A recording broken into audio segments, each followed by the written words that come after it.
more you live aware of God's power, wisdom, holiness, faithfulness, and love, the more you will live humbly aware of how deeply needy you really are. It is when you are living in the light of God's glory that you get the most accurate sense of who you are. And an accurate sense of self will always lead you to affirm how desperate your need of grace really is.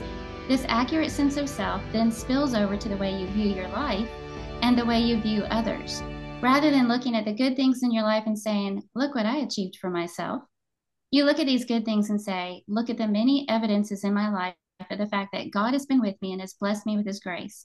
Looking at life this way changes the way you look at others. When you affirm how you've been the daily recipient of God's patience, kindness, forgiveness, and love, there will tend to be a natural tenderness and patience in your responses to others. People who love best are those deeply appreciative of the way they have been loved. People who forgive most faithfully and willingly are those who know they are in desperate need of daily forgiveness. The most patient are those who recognize that every day they are blessed with God's patience and kindness. A great And quote. Perfect for yes, it this is. topic too. Yes, it is. And that came from Paul David Tripp. I keep quoting from this book Mm-hmm. because it's so good. Paul David Tripp's book on marriage, Marriage. but it's good for all relationships. And welcome, friends. We're so thankful that you've joined us. This is Looking Up, a podcast for Christian women. Carla and I are going to be talking about a topic today that we're both already hesitant about because I don't know about you, but my toes feel bruised just from thinking about it. Yeah. Let's change the topic. let's Let's just talk about something let's else. just pull a sudden change of topic. Mm-hmm. Yeah, but it's and that it's really happens kind of that way a lot. Sometimes we'll mention a topic, something we want to talk about because we feel like we need it. Our heart needs Mm-hmm. to go there and our prayers need to go there. And today is definitely one of those topics. So Mm-hmm. we pray that we will both approach this honestly, humbly, encouragingly for ourselves and for all of our friends listening in. Carla, how are you doing? I'm doing well. I'm gonna try not to cough my way through this one. I don't know. Why did we get frogs right before recording? Like I was fine up until 5 minutes before. Yeah, I almost hate to say this out loud lest I jinx it, but mine's been a lot better since I've started taking Singular at night. So Mm-hmm. I Hey, guess maybe it I really need was to allergy find related. some singular. Yeah, and I can kind No. of tell by the end of the day as it starts wearing off, about 5 or 6 p.m., I might clear my throat more. Mm-hmm. And I think it's just that because I take it before bed at night. Yeah. So I think it's just like starting to Mm-hmm. wear off by the evening of the next day. So, Yeah. but it really has made a big difference. I'm so grateful. The best part about it, aside from not Hacking clearing on the my throat podcast. all through this podcast, the best part about it is getting to sing and worship because Mm-hmm. um, I can sing all the songs. I don't lose my voice. I'm so thankful for that. Yeah. It was Well, it really was two affecting me. years, right? Two. Yes, it was Yeah. over 2 years. Yeah, Well, I'm glad it wasn't something serious. me too. Well, we're getting ready to leave tomorrow evening. Yeah, this is Tuesday. We're leaving Wednesday evening where John has to teach Bible class in San Marcos, and then we're going to start heading toward Denver. And Denver has that dry air. And Yes. I guess because it doesn't seem to affect, maybe they just don't talk about it, but it doesn't seem to affect those that live there all the time the Mhm. same way. But whenever we get there, I just feel like my eyelids are sticking together and it's gross. And the throat is dry and your nose is dry. Everything is so dry. Your lips are dry. Yeah, I was it's constantly constant. applying Hmm. chapstick the whole time we lived there. Yeah, like I just had on subscription of Burt's Bees. But anyway, maybe that'll clear up some of the frogs in my throat, multiple frogs. But we're Frogs going be for, gone. yeah, hey, that should be a medicine. Just called Frogs Be Gone. Frogs be gone. Yeah. Genius. But we're going for lectureship and to pick up some more of our stuff. We're taking the trailer, dragging an empty trailer up there and bringing back some things that we had left there. And so we'll be there from Wednesday. Well, no, we won't get there till Thursday until about Tuesday. And you're Mhm. not going to be there, but Neil No, and but Neil Dale. and Dale are Mm-hmm. both going because they're both speaking and they're heading up Thursday and they'll be back Monday night, I think. But I'm Are they excited for, driving? no, Okay. they're flying. Yeah. I'm excited for them just to have this time together. Mm-hmm. Just the two of them hanging out and talking. And they've already got all these plans of hitting their favorite restaurants You while know they're which there. ones they are? Oh, I do. I don't know if I should share, but Let's see, when will this air? They'll still be up. Monday. It'll be No, after it'll be lectureship. after. Yeah, okay. So Bojo's, of course, Yeah, definitely. probably the one in Idaho Springs, Hmm. and the Mountain Man pizza pie is Yeah, the, it's it's this like this fat. thick. It's Uh-huh. this thick. Sinzetti's. Did you ever go there? What's it called? Sinzetti's. I It's don't kind think of so. north, pretty far north of the city, but it's Italian buffet. Hmm. Um, Hacienda, Colorado is their favorite Hmm. Mexican place. So anyway, Well, that one's like, closed. is it, what did you just say? Hacienda is the one there on Wadsworth is closed. It is? Yeah, you can still go to Oh, Uncle Julio's, which was bought out by Hacienda, but that's up in Wheat Ridge, oh, so you're gonna be oh, they're disappointed. gonna have to come up with a, well, they also wanted to hit Mod Market, and you're like, I was like, you've only got so many days. Hmm. It's all about the food. It's all about the food. It really is. So, Hmm. but I'm excited for them and just to get to hang out together. Yeah, I'm excited for me to have a few days of quiet. you just said that out loud. You know that, right? You're gonna miss him so much. I'm gonna miss him so much. I Hmm. am. I am. Yeah. For real, I am. Hmm. But you're gonna Anyways, also enjoy your quiet time. yes. Well, I'll be Speaking, praying for you to have safe travels. By the time this airs, you still won't be back. So I'll no, still be because we're praying. driving. We're gonna be doing a lot of driving. That's gonna not be the Yeah, funnest part, but you yeah, can pray for safe drive. I will. At least Uneventful drive. uneventful driving. And at least it's not winter. Yes. Yeah. And hopefully the aspens are starting to turn. It'll be pretty. Mm-hmm. It'll be definitely cooler than it is here because we're in second summer right now. Speaking of food, I tried something yesterday. Have you What did you heard of try? the new Chick-fil-A sandwich with pimento cheese on it? I have heard of that. Yeah. Is it good? It was good, but Mhm. I was a little disappointed because it wasn't like rock my world good. I Hopefully I feel like don't I've, offend anyone by saying that because it seems to be yeah, such a big deal. But I know. yeah, it was good. Hmm. It was messy though because it's pimento cheese with honey on it. I mean, I didn't eat the whole thing because I just felt like your face. That sounds terrible. Well, hot honey on chicken is a big deal now. And Yeah. I guess it's just like cheese, but pimento cheese, but it was all sticky and the pimento cheese was kind of melted out of it. So it was very messy. Hmm. And I kind of couldn't get over the guilt of, I don't know how many calories that was, but I ate like half of it. And it was Hmm. good, but it wasn't something that I was just like, wow, this is life changing. So, not exactly sure why I brought that up since it wasn't life changing, but Well, we were talking about food yeah, and restaurants, and I really want to like pimento cheese, and I feel like everybody really wants me to like it. That just does not sound good to me. I'm surprised you don't like it. Well, probably because the only kind I've really ever had was that store-bought kind that my grandma used to buy. Yeah. It was Oh, that's not disgusting. pimento cheese. John calls that youth devotional pimento cheese. Yeah, that's just not good. And everybody here really makes it a lot, and they have their homemade versions, which I'm sure is delicious. But Have you tried them? nope. Okay, well, you need to try them because they're a lot Mhm. different than that little container of store-bought. And I'm not a big, that didn't appeal to me, but there's a restaurant here, it's called Jack Allen's. And that's the appetizer that they bring out. They just put a little plate of a little mound of pimento cheese with some crackers on it. And Mhm. I was like, I don't really care much about that, but it didn't. This is the deal. I would like pimento cheese without pimentos. Same. The pimentos are basically just color, and I don't need Mhm. them, and I usually pick them out. But the Yeah. cheese part, I mean, Yeah. it's usually in the better stuff, it's like sharp cheddar and cream cheese. I mean, there's nothing not to like. So next time you're here, you're gonna have to try. There's Oh. some at HEB. You have to. Ow. Yeah. Yeah. We'll I'll do it we'll for you. we'll make it work for you. Okay. I'll do Okay. it for you. Speaking of Chick-fil-A, Hmm. Neil got me a little like bag of surprise goodies the other day for when he's out of town. And He's so one of thoughtful. he really is. And one of them was a gift card to Chick-fil-A. So I can grab something while he's gone. A magazine to read.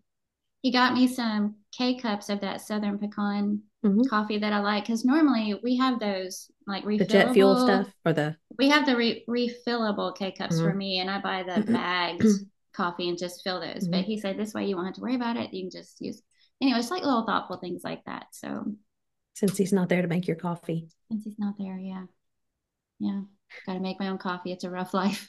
It is a rough life. Mhm. So we're having a birthday party for mom tonight. Her birthday is actually tomorrow, the 18th. She'll be 85. When you get to be 85, Oh, you get to say your age, right? yes. Happy birthday to your mom. So Doug and Karen are already gone. We had a little birthday thing for her last weekend while they were here. I fixed some chicken gumbo. She likes that. Mhm. And Doug and Karen came over and it was fun. I think we just don't get together with them very much unless he's out here with mom, whatever. So um anyway, tonight is more of a little birthday party for people there at Hill Country Care and people from the church here that know her and love her. So it's not going to be huge, maybe 15 or 20 people, but Is it so going to be soon. there? Yeah, there's a back Okay. patio and they have some nice chairs and they have the twinkle lights around the edge of the patio. And it's probably going to be hot, but that's just the way it is in Texas until about December. So the way it is. So that's what I got going on. As soon as we finish recording, I'm Oh, gonna go find some flowers and do some things like that. So oh, that'll be special. yeah, I think You're so. a good daughter. Well, I don't know. Sometimes I'm not, but sometimes I am. Today I am. Today you are. Maybe not tomorrow. No promises tomorrow. You were supposed to ask me about my hair so Oh, how that, long has it been since you colored your hair? oh, thanks for asking so that I wouldn't have to bring it up and sound vain, remember? You're not vain. Well, that's another topic. Yeah, it's been 6 months. Wow. Yesterday made 6 months. So actually, by the time this airs, it'll be closer to 6 months in a week. Yeah. It will be 6 months in a week the day this airs. So Can you that's turn around a how little long bit it's so we been. can see And the back of your head? Because that's where it looks darker. And at the mhm, crown, yeah, it's really cute. thanks. Thanks. It's starting to It get to that awkward. I'm growing it out, pretty sure. So it's at that awkward where it's a little too long to not do anything with, but when I try and blow dry and do something with it, looks silly. So Do you have one of those round brush dryers? no, It might be too short to use that, but well, I thought didn't you say that if you trim it, it grows faster? yeah, So yeah. maybe you I'm need to definitely trim. gonna get a trim, but I just don't want her to cut any more length off. But it's growing pretty fast. Yeah, Uh, you can definitely see the line there when you did that. yep. As we were, yeah, you can see it there. Yeah, As we were outside the other day, Neil went, "Oh, I like your gray hair." it's one of those things you have to think about. Do I like that or not? I know. Well, I was out in the sunlight. It was very bright, and I think the sunlight just hits it just right. And he just kept going, "Oh, it's really showing. It's really showing, but it looks good." I like it. I was going, thanks. Thanks, I think. Thanks. Yeah, you Uh, don't have all that much. Yours to me, I mean, it's hard to see on here because it just looks brown. It doesn't look yeah. gray, Yeah. but Don't make me do Captain caveman. Man. But you do it so well. See, you've got it up there, and I have it on my eyebrows. That's why I have the bangs. Your And eyebrows? my dad's eyebrows. They're like caterpillars, and dad is reincarnating on my face. So I leave the eyebrows where they kind of cover them. They're They do go gray? crazy. Let me No, see. no, they're like that. Oh, they're Captain Caveman eyebrows. I'll show you later. Show us now. That's it. You have great Moving eyebrows. along to another subject. All right. Yes, I didn't mean for us to spend so much time on that. Shall we get into our topic today? Sure. Or do you have Sounds good. anything else you'd like to chit chat about? Well, I was going to tell you about the island that Mike is building me, and he brought it Oh, last weekend. Did I tell you yeah, that he's you doing that? did. Yeah. Yeah, so And well, it's not quite finished yet. So I love it. It's mhm, big. It's kind of bigger than I thought it was going to be, but it fits in the space just right. I still mhm, have room to pull my oven door down. I still have room to pull the dishwasher down. But on the side that faces the stove, it has, I'm not sure what you call it, but it's like a 5 or 6 inch wide space that I can tuck cookbooks down into it. And then Oh, cool. it has a bar. It's not a bar. I'll make Micah cringe when well, he won't listen to this. But it's just, it's a strip of wood so that the things don't fall out. Uh-huh. And then on the other side, I have 4 drawers, and 2 of them are pretty deep, so I can actually put pots and pans, which I've always wanted to be able to do that. And he made me this Nice. special surprise little well, he told me he was going to order that a little spice rack kind of thing so that the spices lay down. It's like 3 different graduated sizes. Mm-hmm. And then he brought me the little bottles. I think you've somewhere in my memory we talked about these on the podcast. The little glass bottles with the labels for your Mm-hmm. spices. Mm-hmm. He brought me those. So he's Oh, not finished with the top. He's got to build the top, and he ordered the drawer pull. So right now it has no top. I mean, it's got a top because it's the top of the drawers, but the actual what is the top? it's all oak. Okay. It matches my antique table. I asked him to try Mm-hmm. to match it as much as he could, but it has blue painter's tape for the drawer pulls. Well, I'll send you pictures of it later, but I probably won't share it on the podcast until it's done. So He is so talented. I've yes. seen pictures of his work. Mhm. Yeah. He's really good. And I saw what he did in your bathroom Yeah. with all those built-ins. That's That was amazing. early on. Yeah. Hmm. And I think he's building Livy a dollhouse. So I'm excited to see how that ends up. But anyway, that's all I wanted to share. I'll send you Okay. pictures, but I probably will Very wait cool. to share pictures for the podcast group until it's Hmm. finished. Okay. Very cool. Okay. So today's topic is your favorite color red? No. Mine isn't either, but it should be. Mm. So is your favorite color red? I was listening to a podcast about writing, and in the writing world, um, when instructors are training others how to write, they teach them to be able to say, my favorite color is red. And it has to do with your mental attitude toward correction. And so you can envision a manuscript that somebody submits, and then the editors, like 4 or 5 different Tear it editors, go up. Yeah. through, and they all get to make their comments and suggestions and critiques. And I doubt anybody literally uses red ink anymore, Hmm. but that's the idea that when your manuscript comes back bleeding, as Michael Haidt used to Hmm. say in class, Yeah.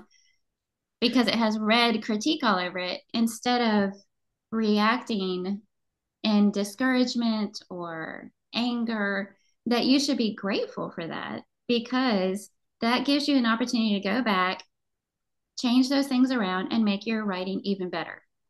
So that's the whole premise behind is your favorite color red, is learning to value and appreciate correction. Now, I said that this is a topic that we were both like, oh, because and talking about this ahead of time, we both freely admitted we really struggle with this. And this is one of those topics, everybody knows that my husband usually goes through and listens. This is one of those topics that I wish he would not listen, No critique. because I feel like he's going to be going, uh-huh, uh-huh. Hmm. And later on, he might throw it back in my face. I Yeah. distinctly remember you saying on the podcast. But anyway, That learning should to, not be allowed. that should not be allowed. And usually he doesn't do that very often. Learning to value and appreciate correction. And I would say our reaction to it is probably not uncommon. I don't know that anybody finds it pleasant, Mm. and we're not even saying that it should be. As we're going to talk about in a little bit, the Bible describes it as a painful process. Mm. So I don't know that anybody's like, yes, bring it, Yeah. bring it on. I can't wait. Especially personal correction, especially spiritual personal correction, Mm. isn't pleasant and it's not fun. But to have an attitude of humility and a desire to grow means that we'll view it differently, we'll welcome it, we'll appreciate it, and we'll even love and value and appreciate the person who cares enough and Mm. is courageous enough to offer it. Yeah. So that's what we want to talk about today. Yeah. And when you sent me that topic, I said, I'm just going to sit here and listen because I'm horrible at that. there's just something about me that, and it doesn't happen very often because, and it's not because I don't need it. I think it's because where I am in life, there's not all that many. I don't have a boss necessarily Mhm. because we have our own John is your ministry. boss. John's the boss of Oh, you. can we just back up and you not say that?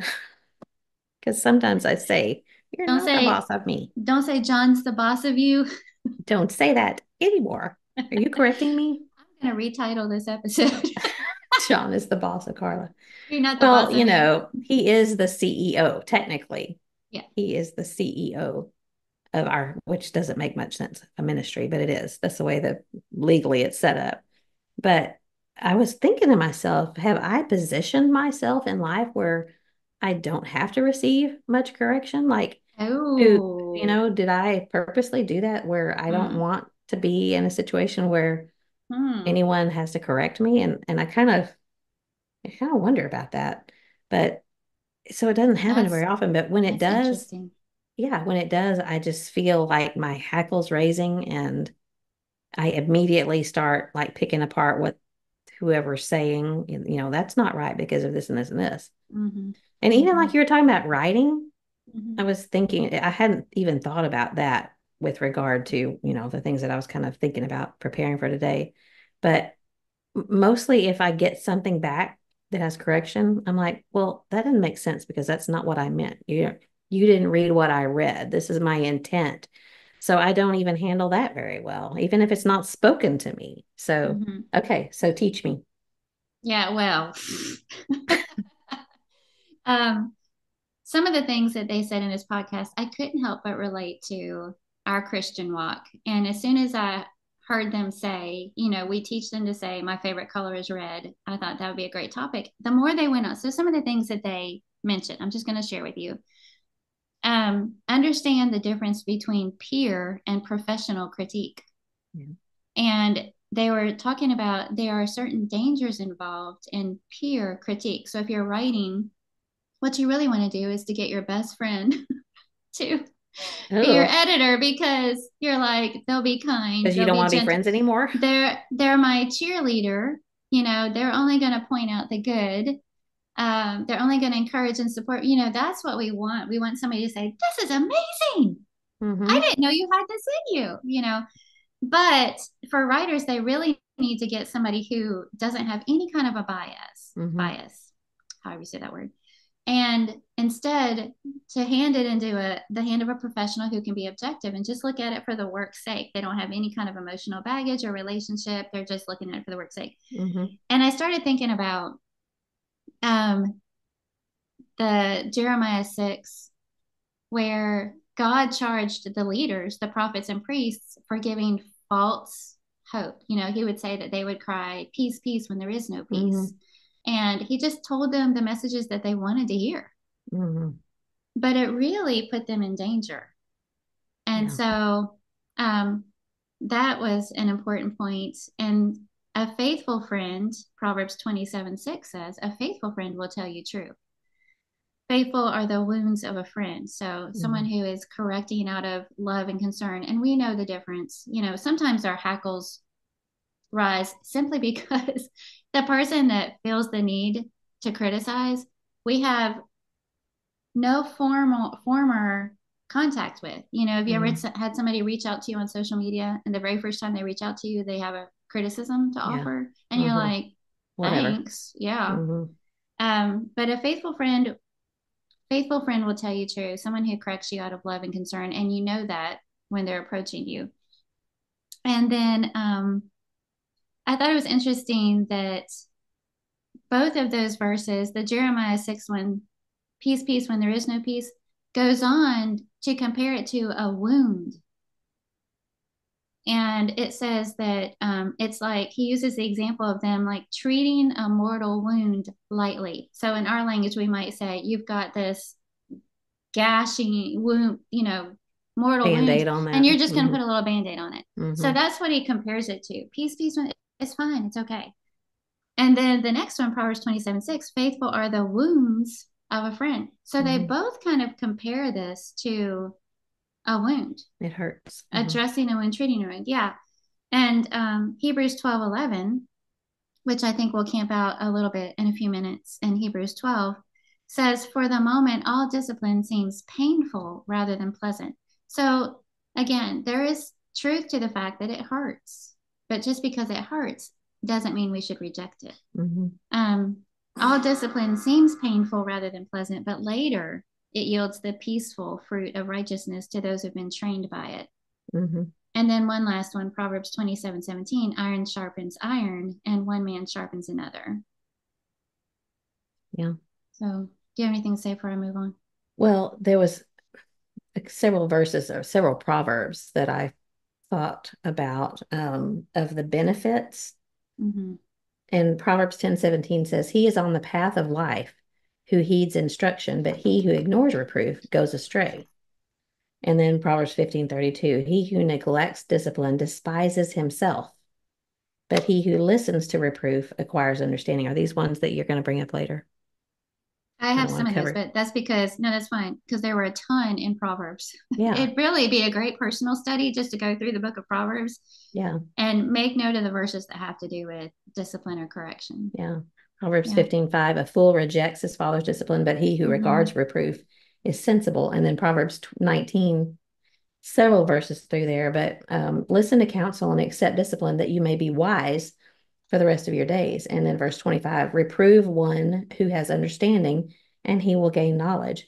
And so I was just thinking, so if you listen to instruction, Carla, you're on the path of life, you acquire understanding, you're sensible, you're wise, and you gain knowledge. There's all those positive things, and then there's the negative things. You're foolish. Yeah, that kind of stings a little bit. Despise yourself. You're a fool if you reject your father's discipline. So there's all those things that are good that come from listening to correction, and then the bad things when you don't. So, Yeah. I And mean, that's one of those again, things yes. in your head, but your heart is like, oh, I still don't want to do it. Well, you know it in your head and you apply it to everybody else. Yeah, that's not about me. But again, that's one of those things where if I saw that in black and white, that contrast, that chart, Mm-hmm. here's the one who embraces and values correction, here's the one that rejects it, Yeah. and what that actually looks like, that's me. I get to choose Mm-hmm. which one of those. And if I think I'm hiding that from people, I'm fooling myself. Yeah. If I'm thinking Right. I'm hiding my pride and I'm hiding my rejection or my ability to be corrected, that's a joke. Mm-hmm. Well, it's interesting that I kind of went in the same direction, but I don't know that any of our verses are Yeah. the same. That's how many there are. I don't know Mm-hmm. that any of them cross over. Um, One of the other things that this writing podcast said was make sure the person critiquing you is in your genre.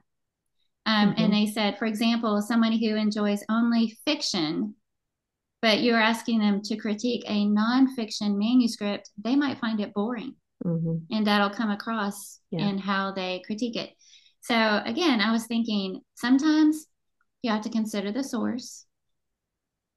Is it somebody who even understands your allegiance to Mm-hmm. Christ and why you're making the decisions you're making? Sometimes we have to make hard decisions that won't make sense to people in the world. Yeah. And they Good might point. offer correction or critique that we still want to listen to, Mm-hmm. but consider the source. Are they using the Bible as their authority or the world and society and feelings Or if and it's everything somebody else? that just wants to make you feel good and really Yes, doesn't, if it's somebody that's just telling you an echo chamber, telling you what you want to exactly. hear. Yeah, echo chamber is good. Um, some people claim to love God, but they don't really know his will for them. And I don't, not intentionally, they don't realize that they don't understand it, but they might not know all the particulars involved in a Mm-hmm. situation. So, pay attention to that also. But, and then can you hear those dings? No. Is that coming across? Okay. Because Mm-mm. I put this on the do not disturb, but I'm still getting the Yeah, I get notifications. that I too, don't but I can't hear them. understand. Okay, good. So, sort of camping out on what you just brought up, embracing correction is an avenue to growth. Here are the scriptures that I found. Proverbs 12, verse 1. Did you mention that one? I was Mm-mm. trying to scan really quickly as you were saying them. No. Whoever loves discipline. Now, I got hung up on this one because it was using the word love.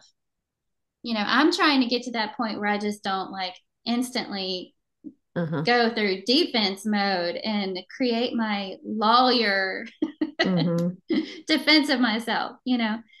Whoever loves discipline loves knowledge. And we like to say that we like to grow and learn more about God, learn more. We love to say that we love growing, but that involves loving discipline. According to this verse, whoever loves discipline loves knowledge, but he who hates reproof is stupid. That's what the Yeah. verse says. So add that to your chart. Yeah. Stupid. We don't say Yeah, that word. we don't say that word. The ESV does. So that was one of those verses I was like, well, that's harsh. But it's true. That's harsh. Yeah. Um, 2 Timothy 3:16 and 17 helps us understand that scripture is for our correction and helps us be equipped for every good work, helps us be complete.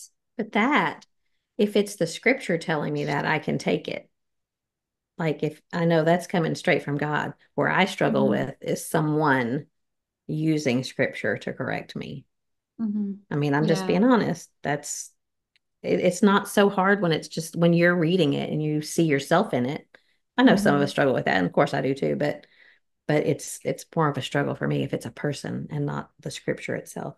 Well, we're going to talk about this a little bit later, but I thought about that too because many of the verses have to do with God's correction. I do Hmm. think that God uses people, Sure. his people, and that we're supposed to admonish one another. Hmm. So, but I was thinking that file this under that category of pride Hmm. because if it's my idea, I handle it a lot better. Hmm. If I read that scripture and it's my idea that, oh, I should probably work on that, it goes Yeah. across a lot better than for somebody else to point it out for me. I'm Hmm. like, excuse me, who do you think you are? Paul David Tripp in this book on marriage that I keep bringing up says sin is blinding, and guess who it blinds first? Yeah. And he was using it to talk about how it's a barrier to unity in marriage and growth in marriage because when your loved one draws a fault to your attention, and we react defensively, we don't take that very well. That's when he used that sentence: sin is blinding, and guess who it blinds first? It's so much easier, as we were saying, to see faults in others than it is Hmm. ourselves, which is why we need that correction. Yeah. Because sometimes it's not a matter of, I know it's there, I'm just not ready to deal with it, or I just haven't dealt with it, or I just, don't want to. Sometimes we just don't see it. We're not even Hmm. aware that we're getting caught up in a dangerous situation, a bad habit, a character trait that's not good. We're just blind to it, and we need somebody else who is courageous and caring enough to point it out. Hmm. And some of the verses teach us that we need to understand correction as proof of love and relationship. Um, and this, it seems like it'd be so simple. If if this is at the core of my understanding when I receive correction, wouldn't I welcome it? Wouldn't I react in gratitude toward the person who's doing the correcting instead of resentment? So God says in Revelation 3:19, those whom I love, I reprove and discipline. And maybe you're going to bring this up later or camp out in it later, but some of that depends on how you know that person feels about you. Mm-hmm. And if someone who you have zero relationship with, Mm-hmm. or worse, you have kind of a negative history with, and Mm-hmm. they try to correct you, that's just lost. And I agree that me being the one trying to receive correction, I bear responsibility in that. But if it's somebody that I know has a problem with me and they're trying to correct me, I just immediately chalk that up to, well, they just don't like me, they're mad at me, or they're, even if it's if John and I are having a disagreement about something, and in the middle of this disagreement about something else, he brings up something that I need correction in, it's just not the right time. Mm-hmm. And yes, I know he loves me and Yeah. I need that correction. But if it feels like it's coming from a place of him being punitive or trying to make me feel bad, whatever, then it's not very effective. And I know it's not what we're trying to do here. We're trying to talk about ways to receive it. But I guess I'm saying if you're the one giving correction, if you Mm-hmm. have no relationship, if you have a bone to pick with somebody, if you're in the middle of some other disagreement, your timing is bad or your motive is bad. So that Yeah. maybe that's another day topic. I don't know. No, I did have that. I had that at the end. So we'll just skip to that. If you're the one doing the correcting, first of all, there's a process, a scriptural process. Matthew 18:15 through 17 tells us how to handle it. Go to that person one on one. Mm-hmm. And then Galatians 6 talks about the demeanor and our attitude and a spirit of gentleness, Yeah. considering yourself, lest you also be tempted. Mm-hmm. So, drawing attention to the behavior, not the person. Sometimes, like you're talking about in the heat of the moment, we're attacking the person or the character instead of the actual issue itself or the behavior itself. Mm-hmm.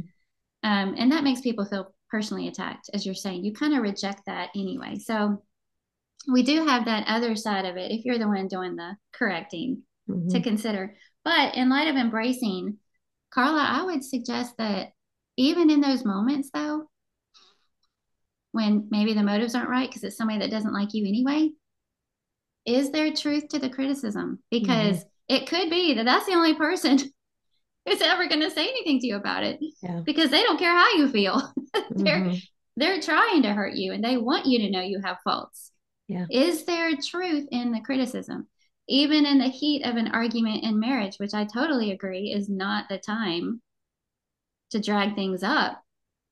But because that your husband or, loved one is angry and lashing out, are they saying things that normally they wouldn't want to bring up because they don't want to hurt your feelings? Right. And they Is have the there courage finally. is Mm-hmm. there truth to the criticism? So I think it was Mm-hmm. Mike Vestal that said, even in the harshest criticism, oftentimes there's a kernel of truth. Yeah. Embrace the kernel. Mm-hmm. And so, however we feel when we're receiving it because of the situation or the source, I don't know that it necessarily means we just discount it. We want to, Yeah. but maybe first we should do some honest self assessment. We may not appreciate the way it was handled. Mm-hmm. I think a lot of times that's the problem. We don't appreciate the way it was handled. Right. Right. And But that's a lack of maturity and a lack of humility on my part. yeah, but what if there is truth? Mm-hmm. And we need to see that. Proverbs 3:11 and 12. I don't think you mentioned that Mm-mm. one. Did you? No. Okay. Do not despise the Lord's discipline or be weary of his reproof. I like that one too, because how often is it one and done? Yeah. I only had to correct you one time. You're good to go. No. Do not be weary of his reproof, for the Lord reproves him who he loves as the Father, the Son, in whom he delights. So Mm-hmm. again, this idea of reproof is proof of love and relationship. Yeah. Okay, and then the Hebrews 12. And I just really wanted to go ahead and read these few verses. It's a little bit lengthy, but it's so perfectly stated, so perfectly goes with what we're talking about. Hebrews 12, starting at verse 5. My son, do not regard lightly the discipline of the Lord, nor be weary when reproved by him. For the Lord disciplines the one he loves and chastises every son whom he receives. So there's that relationship, love, Mm-hmm. son. It is for discipline that you have to endure. God is treating you as sons. For what son is there whom his father does not discipline? If you are left without discipline, in which all have participated, then you are illegitimate children and not sons. Besides this, we've had earthly fathers who disciplined us and we respected them. Shall we not much more be subject to the Father of spirits and live? For they disciplined us for a short time, as it seemed best to them, but he disciplines us for our good, that we may share his holiness.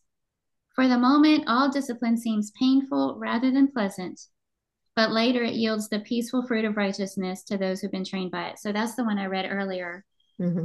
And I just love how, again, there's discipline from God that could, maybe that happens in things that he allows to happen in our lives because we need some refining, definitely through the word as we're holding it up as a mirror, but also through his people being disciplined, recognizing verse 10 that it's for our good Mm-hmm. so that we may share in his holiness. So again, appreciating and valuing and welcoming correction because knowing ultimately it's for our own good. Um, and then in the moment, it seems painful. And I think, we're such people of comfort. We keep talking about this. We don't like to be uncomfortable. Mm-mm. We don't like people to call attention to things. We don't like being held accountable. We don't like feeling judged. Don't All like of being these wrong. things, we don't like being wrong. All these things are completely go against our society. Mm-hmm. But God says we need it. And yes, it's painful. It's not fun. Nobody enjoys it. But allow yourself to experience the pain and the discomfort while still having a change in mindset toward the beauty of the correction that's taking place.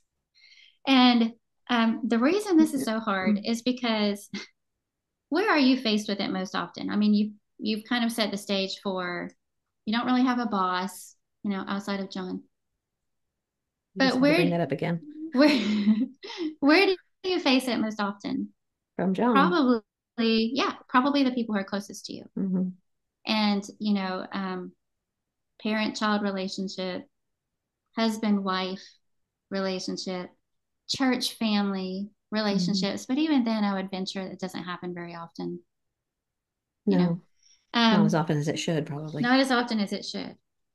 So that can lead to, if we don't accept and welcome and have a humble spirit toward correction, obviously it leads to strife, a barricade to growth because your husband knows he can't ever talk to you about Mm-hmm. it. He's got to walk on eggshells. He knows if he brings it up, it's going to go to a bad place. So why bother? Yeah. And that's not good. That's not good. So, yes, Neil, I'm aware that's not good. Well, but I feel like I'm not defending. Maybe I am a little bit, but I'm just saying I've asked John before when he has said, I feel he said that very thing. I feel like I can't bring this up because you won't receive it. And I have said, if you will bring it up in a calm situation, not in the heat of battle, it will go over. Not that we battle, you know what I mean? It'll go over better with me.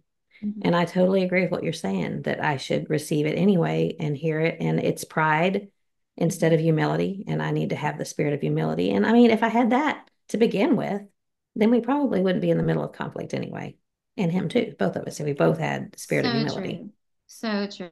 Although And I I feel have like to it all goes admit, back to humility. I've had some people message me very kindly.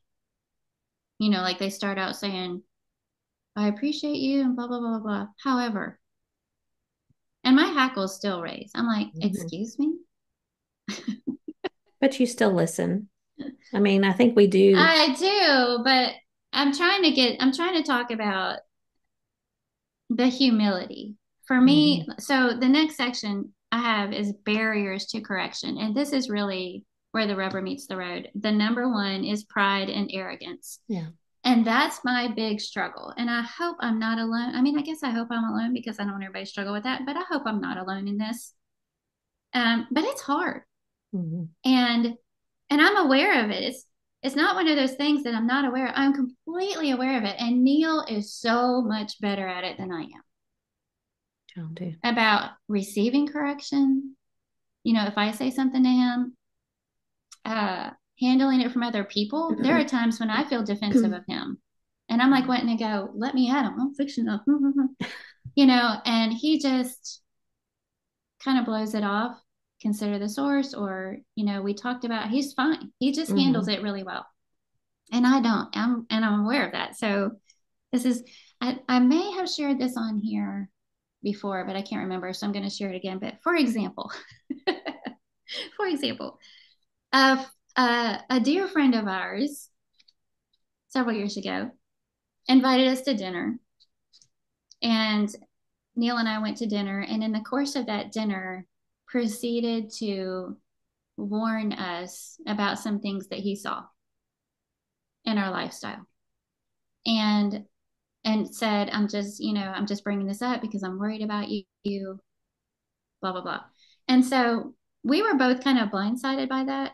And as we left, you can imagine the conversation that we had in the Mhm. car. We thought we were just going out to dinner. We didn't know that he had an agenda.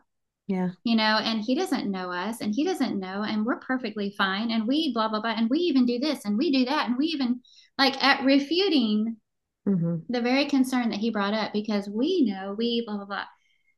That year ended up being practically one of the worst in our entire marriage.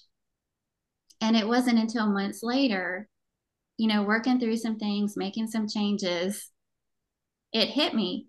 Those things that I realized we were needing to change were the very things that he brought up. Mm.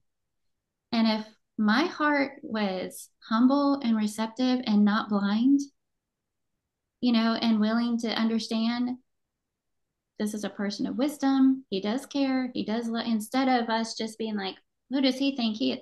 Mm-hmm. We may have saved ourselves a lot of heartache. Yeah. So that's just a small example of sort of pride and arrogance, rejecting correction, not welcoming it, not receiving it, not we didn't even bother. We didn't even bother to look at it and see if there's any truth to it. Yeah. And anyway, we did go back years later and thank this person. Well, the um, thing, I think when people do that, we do think about what they're saying, even if mhm. we're not soaking it in and taking it, we're thinking about it. And I think it stays in your mind. And maybe we don't do as much. Well, I know we don't do as much actual correcting of the things that they're trying to help correct, but they've planted that seed and it's Mhm. taking root. And I think that it's doing some good. And you are reading Hebrews, and afterwards it yields the peaceful fruit of righteousness. But I never noticed this before. The two verses right after that I in almost New shared that one. American. Mhm. Were you going to? No, I almost did. I decided not to keep Yeah. reading. Therefore, strengthen the hands that are weak and the knees that are feeble, and make Mm-hmm. straight paths for your feet, so that the limb which is lame may not be put out of joint, but rather be healed. I love that imagery that it's not, you're not, he presents it, and this is a New American. I don't know what the ESV says, but strengthen the hands that are weak and the knees that are feeble. It's kind of like you get this mental picture of, it's not the corrector standing there pointing a finger at you, but they're putting their arm around you and helping make you stronger, and Yes. your knees that are out of joint, or you're weak, or I'm just picturing people who are older and that really need help, and you're holding them and helping them along. And when I think of it that way, it's a whole lot easier for me to say, oh, you're right, you're trying to strengthen me, you're trying to make me stronger, and you're trying to help me get from here to there, rather Mm-hmm. than you're just trying to tell me I'm wrong. So I think that's going to help me thinking about that verse, that a corrector, whether it's John or somebody else, they're trying to strengthen me, whether or not that's their motivation, whether or not they're Exactly. back there going, I'm just trying to help you, even if it's something that's painful. Mm-hmm. That's It makes really what the me motivation is. think about that verse that I can't remember which book it's in.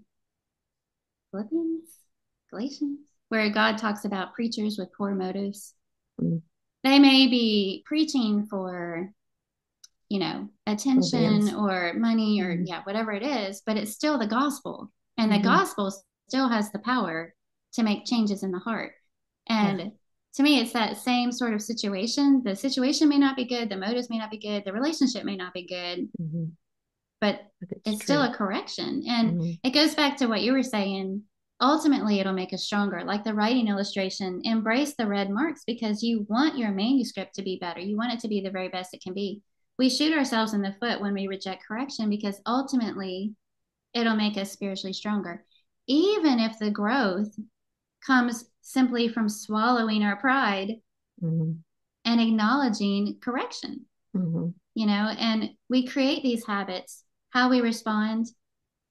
And, do we respond with our hackles are raised, or we're proud, we're too proud, we're defensive, we're thinking of our, our list of reasons why that's not true. Mm-hmm. We create this habit of responding that way when corrected. Um, Another barrier is self righteousness, Mm-hmm. just this Yeah. idea of, well, who do you think you are? Because You did this and this and I this. I do all these things. What have you Mm-hmm. done? Yeah. That's ooh. That's ugly. Um, a lack of spiritual growth is another one I thought. If we've been coasting on Bible knowledge that we gained in our youth, we've been coasting for years. We've Yeah. never really challenged ourselves in the word to grow. Hmm. Our heart is probably not going to be receptive to correction. Hmm. Closed mindedness, this idea of only seeing things your way and not respecting somebody else's perspective. And it could be that they're older than you. They've already been where you are. You've never been where they are. They're older than you. They have wisdom, they have experience, or they just see things a little bit differently. Hmm. They can see things objectively. Uh, I had to add in control freaks. You can't tell me nothing. I'm in charge. You know, I'm not changing this. I'm not doing this differently. I'm not whatever. There's a reason I do it this way, There's a and I want to hear reason yours. it's worked this way for years. Yeah. Yeah. And that, I think about that with the generation gap and how the younger ones want to try something new and the older ones say, no, we've done it this way for years because it works this way. But Mm-hmm. the older need to hear, okay, there's maybe a better way of doing things. So that Mm-hmm. humility on both sides, and man, humility Yes. is just key. Getting Well, rid of pride. and to remember too, we're talking about the strength and it makes us better, but isn't God the one doing that? Yeah. When others correct us and we receive it, God's the one that strengthens us. God's the one that's able to Mm-hmm. strengthen us in those moments because we've humbled ourselves. He can't work with an arrogant, proud heart. Yeah. And He's the one that causes the growth and the strengthening and the betterment of our souls when we allow ourselves to be humbled. Another one is priorities, maybe just not willing to take the time to go back or do things right. Defensiveness, we've already talked about that. And then it could be that somebody's in a situation of sin. The correction that comes along is a situation of sin, a bad Mm-hmm. situation you're in.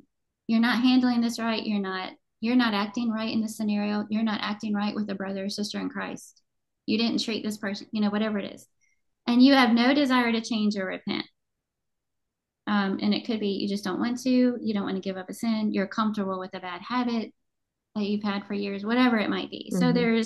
there's all these barriers that we allow to fill our heart that keeps us from welcoming and valuing correction. Mm-hmm. The first time I really thought about this story was a class that you taught between Moses and Jethro.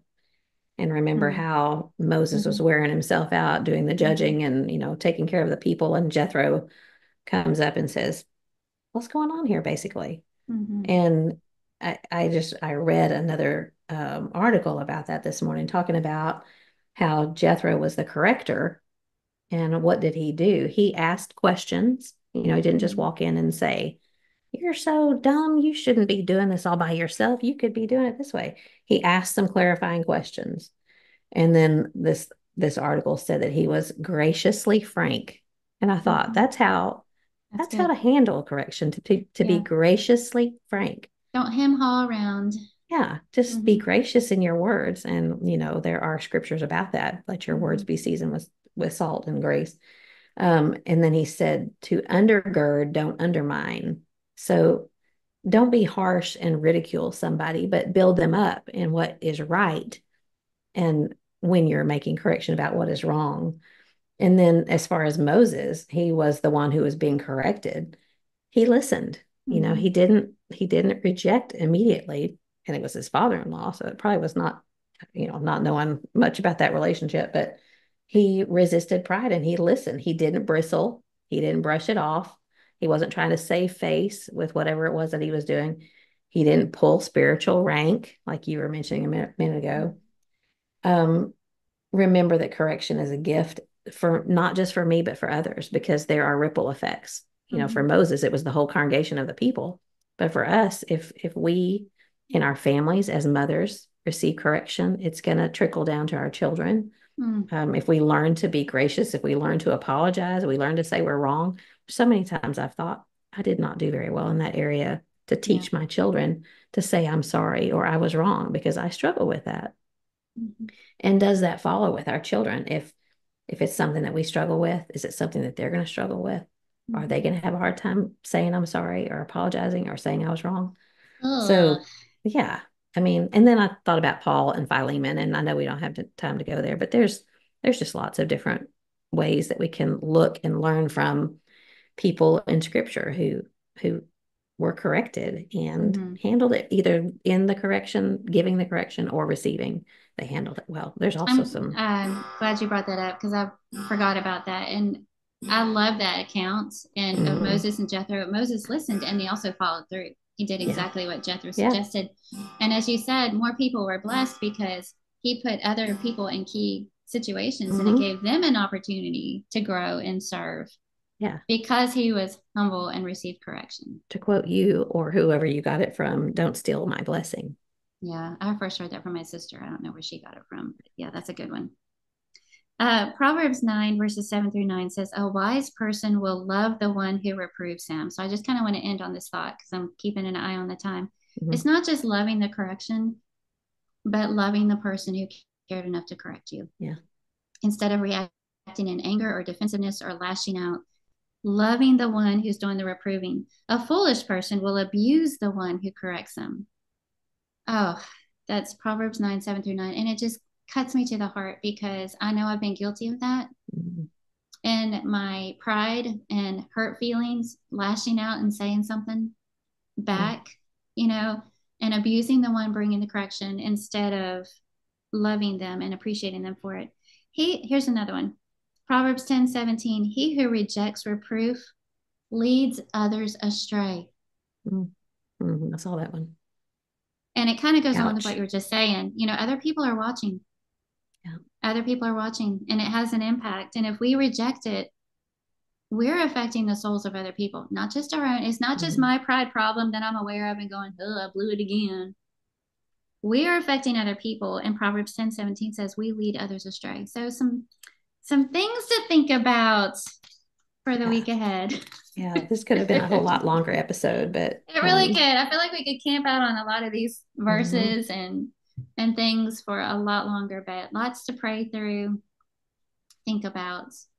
And we know that God, we can do all things through Christ who strengthens us, Philippians 4:13. God and his word have the power to change hearts. So I just pray that I don't fall back into that habit of excusing myself. You know, I see it in the moment and I even feel it in the heat of the moment. You're not handling this very graciously, Kathy. But, you know, I need to turn my heart over to God's will and allow him to be seen in my reactions. Yeah. I'm imagining what John would do if he corrected me about something I said. You know what? You are right. Neil would bust out laughing. Neil would fall over. Neil would feel like one of those fainting goats. Yeah.